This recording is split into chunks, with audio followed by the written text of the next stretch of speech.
Oye, Melida. thank you so much for coming today. You're my last guest for Black History Month, so I really am grateful that you're here.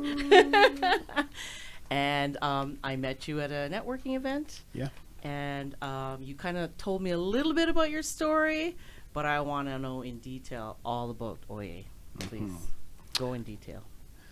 Okay.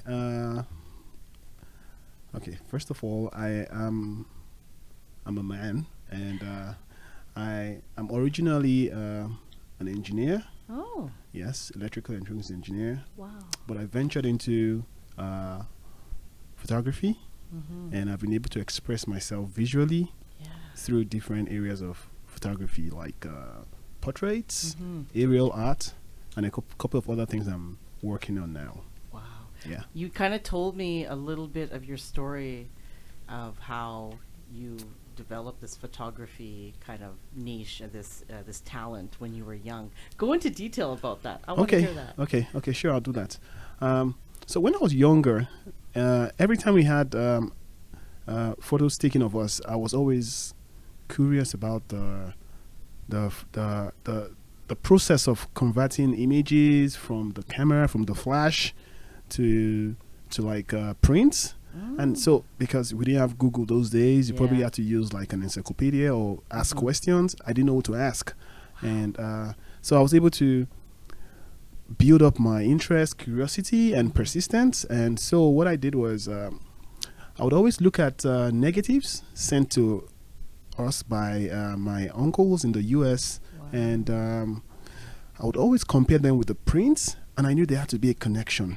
Mhm. And after my GS3 in Nigeria, I saved up to buy my first camera. Wow. Oh yeah, How Yeah. old were you? GS3. I was about 13. Wow. Yeah.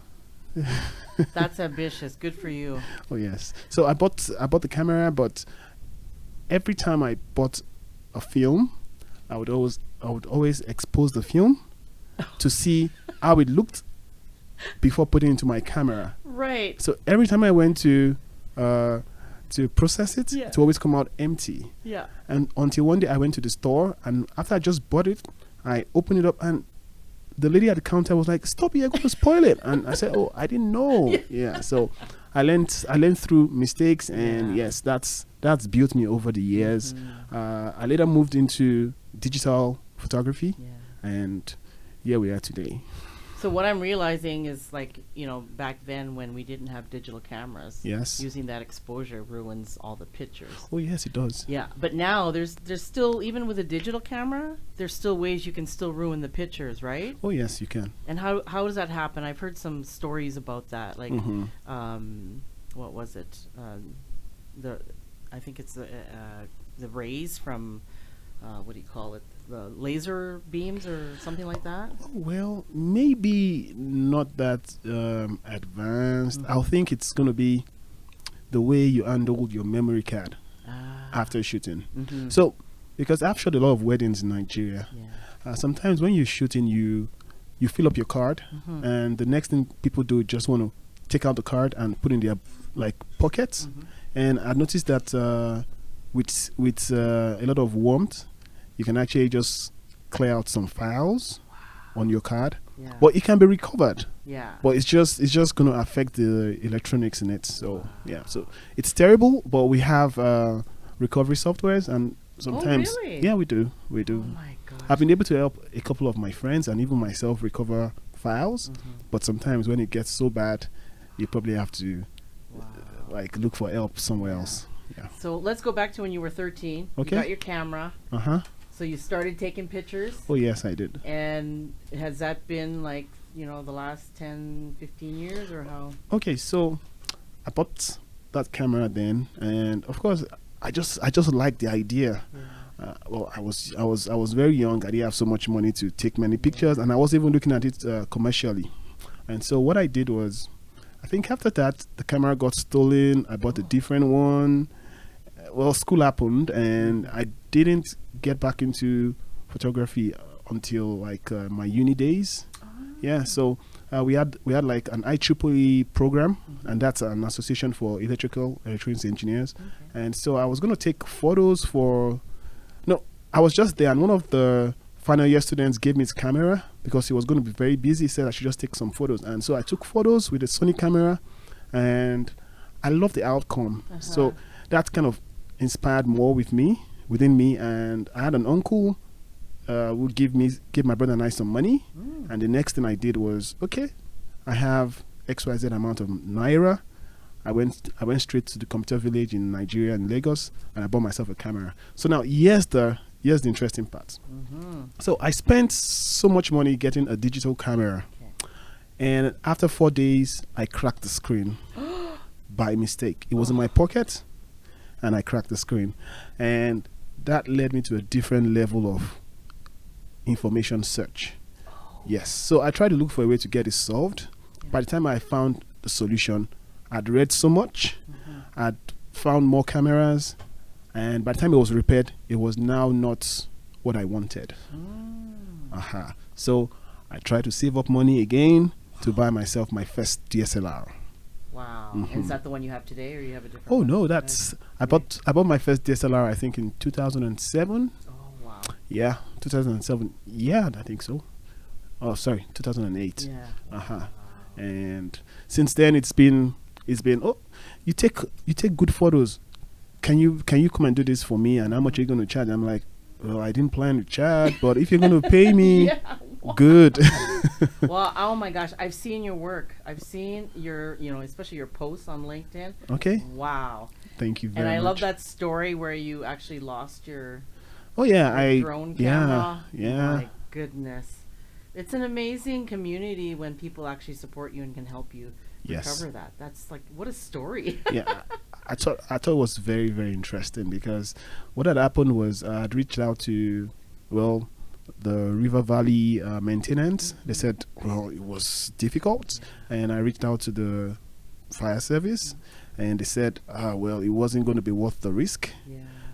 Later, I reached out to a group of drone pilots in Edmonton here on Facebook, and I just got the traction was so much. People were giving different ideas until somebody messaged me. I was like, take a picture, let me see where it is. And he said it was on his way. Zen. And I thought that was absolutely brilliant. He was able to get it. Although we tried the first day, it wasn't possible because we had to leave. The next day, we came and he was able to do it. I think that was just for me. That was just everything about, the community here. Yeah. Well, and what I'm realizing through your stories is that you're really resourceful.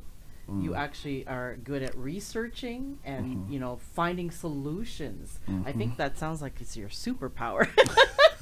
If you say so.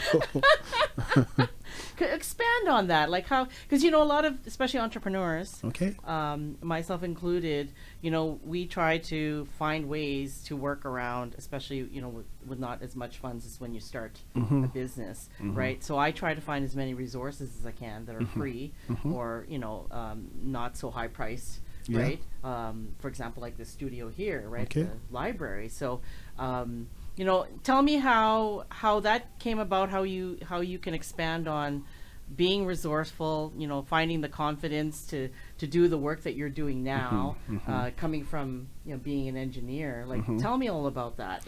All right, so I would always attribute a lot of things to my engineering background because I've always believed that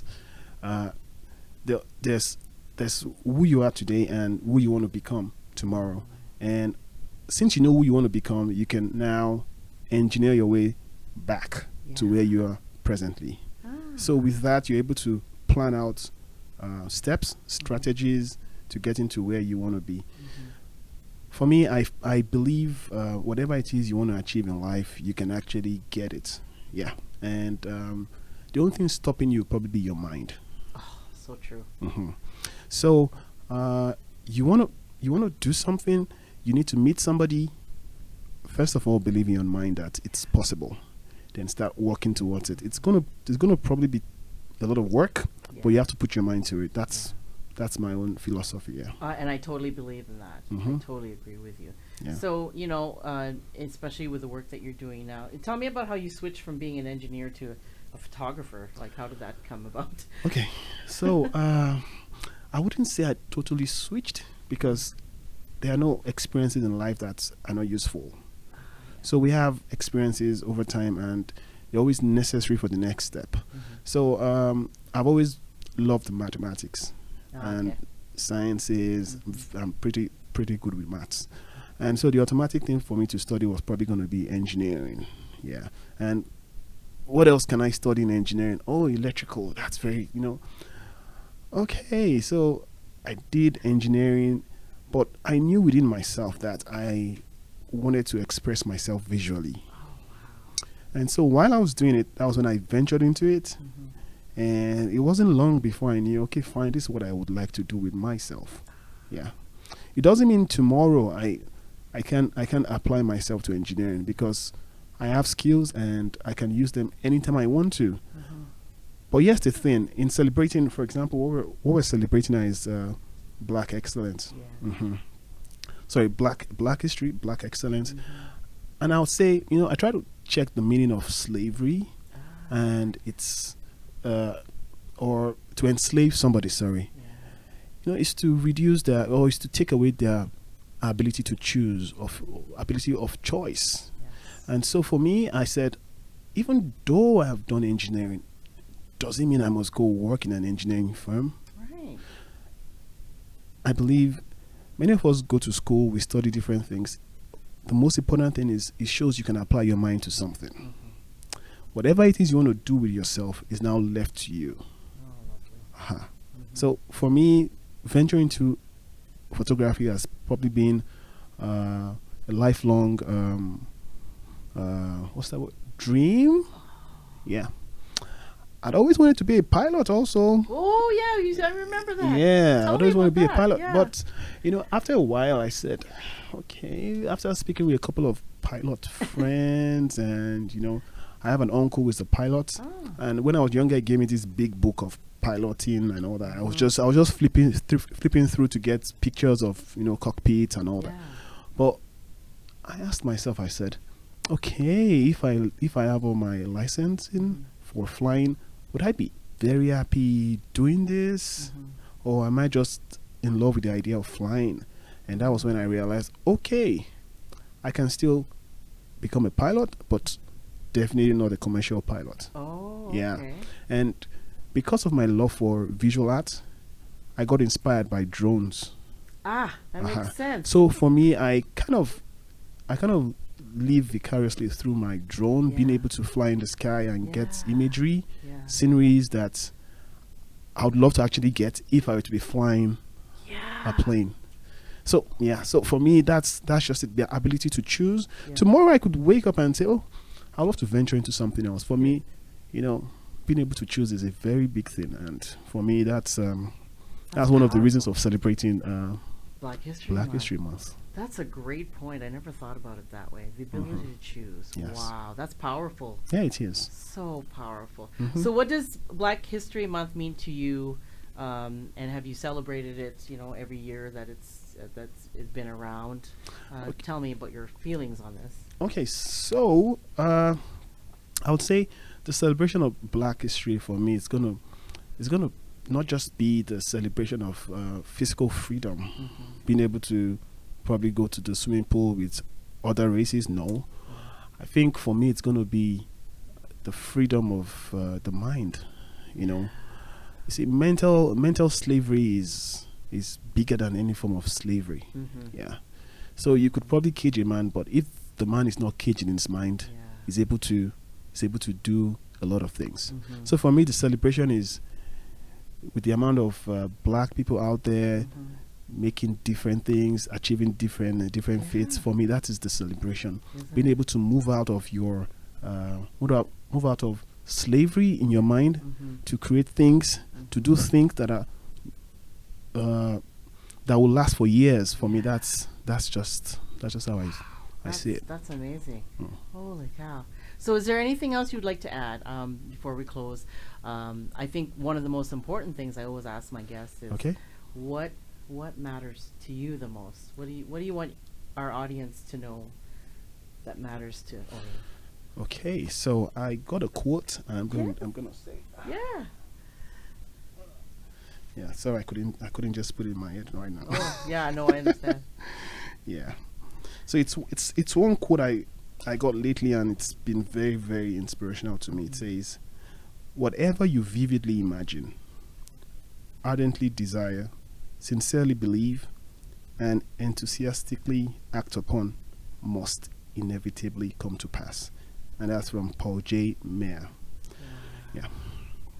That's a beautiful quote. hmm What does that mean to you? What does that quote mean to you? It means you are limited by only you. Really? Yeah, no one else. Thank you, Oye. I It's a really pleasure. appreciate you coming on my podcast. It's a pleasure. A few months ago, I was struggling to find guests, Okay. but now people are coming to me, and so I take that really to heart. Mhm. So I thank you so much Mhm. for honoring me with your presence. It's a pleasure, being here Melinda. today. It's a pleasure. Thank you.